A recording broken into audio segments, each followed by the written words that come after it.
Welcome to the Sort It Out SI League Guide for Denmark, where we'll look at the league structure within Football Manager 2023 and run through a few save ideas if you want to start your career in Denmark.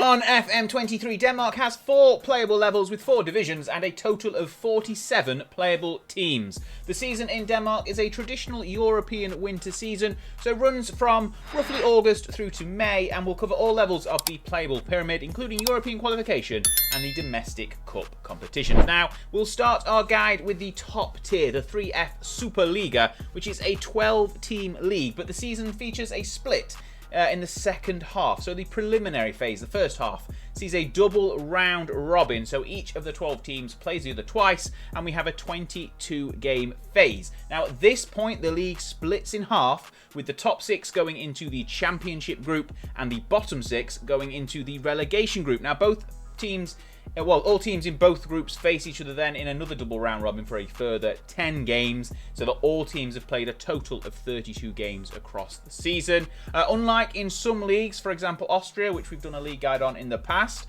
100% of the points scored in the preliminary phase carry over into whichever secondary phase you go into, so the championship group or the relegation group. In the championship group, there are a total of 4 qualification places for Europe on offer in the first season. 2 are automatically given to teams in this phase, the top 2 teams in this phase.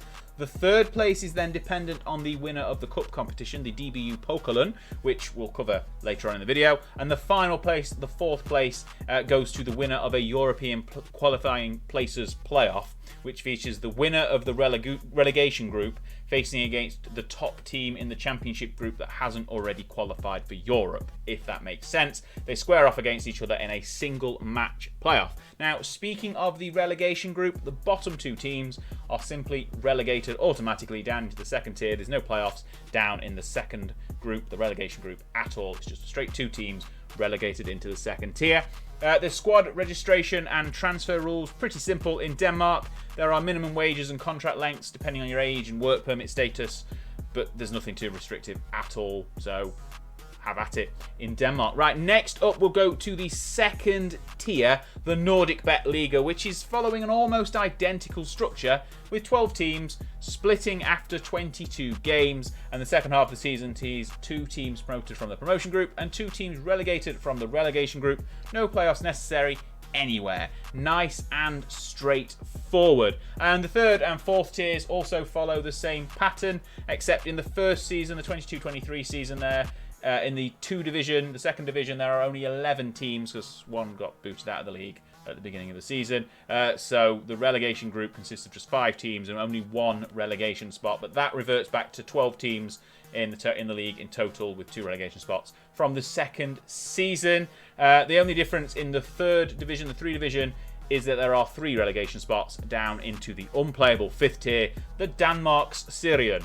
Right. With the surprisingly straightforward league system covered, we now shift focus to the domestic cup competition, the DBU Pokalen. Now, in-game, the Danish Cup, as I will probably refer to it from now on, begins with the first round. So it skips the qualifying rounds for teams in the Danmark, Serien and below, as these leagues are unplayable anyway. All teams in the Nordic Bet Liga, the second division and the third division are joined by whichever unplayable teams make it through the qualifying rounds to make a total of 92 teams in the first round. The first round is split regionally and consists of a single leg hosted by the lower division team. No replays, just extra time and penalties if necessary. The bottom 6 teams from the previous season's 3F Superliga, well, the 4 bottom teams that didn't get relegated plus the 2 teams that came up from the Nordic Bet Liga, those 6, they enter in the second round, where the draw continues to be split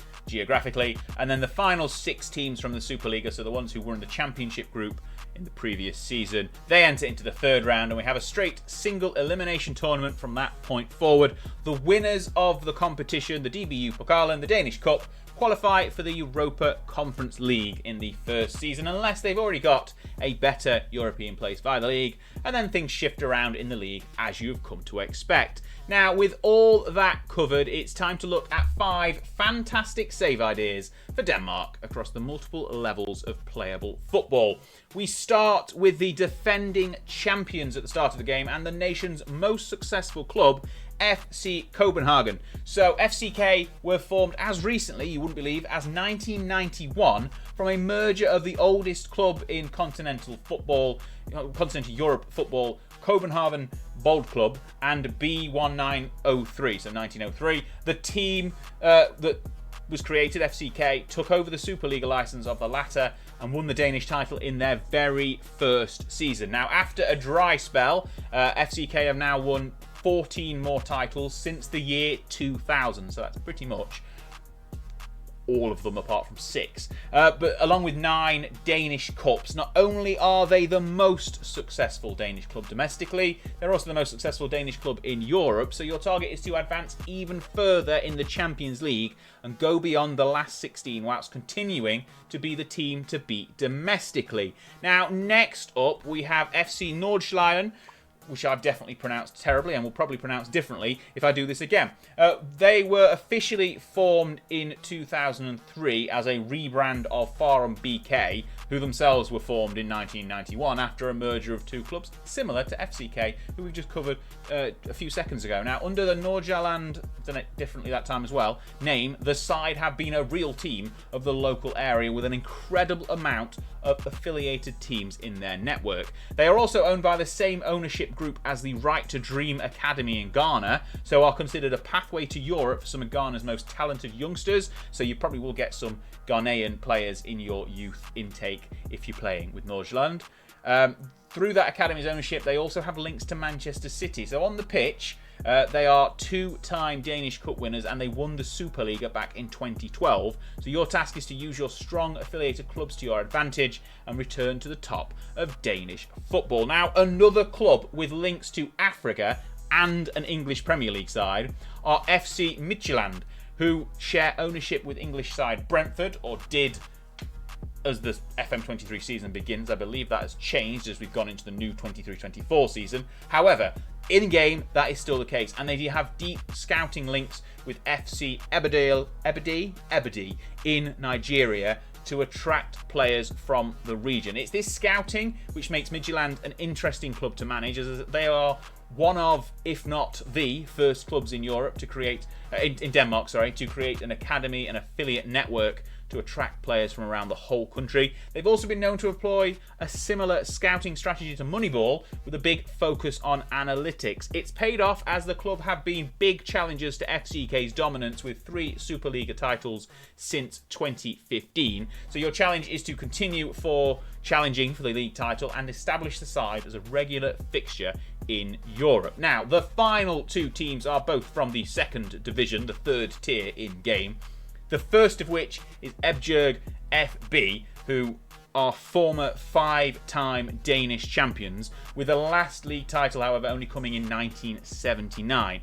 But that period of drought isn't that simple, as the side finished 3rd in the Superliga as recently as 2019, so it's not been in the doldrums for that long. They even won the Danish Cup in 2013, but after relegation, the club were taken over by the same ownership group as Barnsley, Ostend and Nantes, and have come close to an immediate return, but narrowly missed it. The most recent season, so the one that finished just before FM23 starts, saw the side rock bottom of the first division following massive controversy around the head coach's treatment of players. Now, Ebjerg are a club with a strong history who found themselves a long way from the top in the second division, the third tier, so they're needing a talented manager to guide them back. Our final club are BK Frem, who have also got many Danish titles, 6, with the last being all the way back in 1944. Since then, the club has had a lot of ups and downs with multiple bankruptcies and reformations from the bottom of the Danish football system.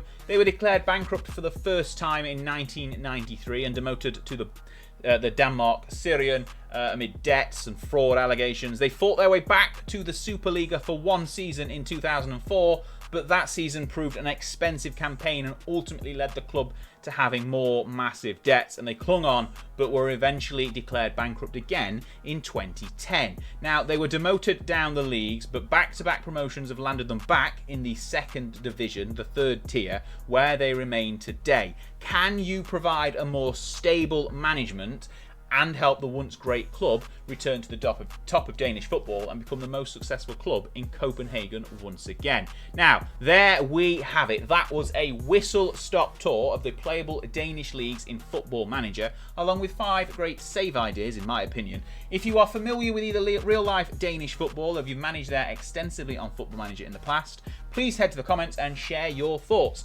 Please give any corrections, particularly to my terrible pronunciation, and importantly, any stories of managing in Denmark. Whilst there, please remember to like the video, subscribe to the Sort It Out SI channel if you haven't already, and please check out all of these league guides on this playlist right here, and I'll see you on the next video.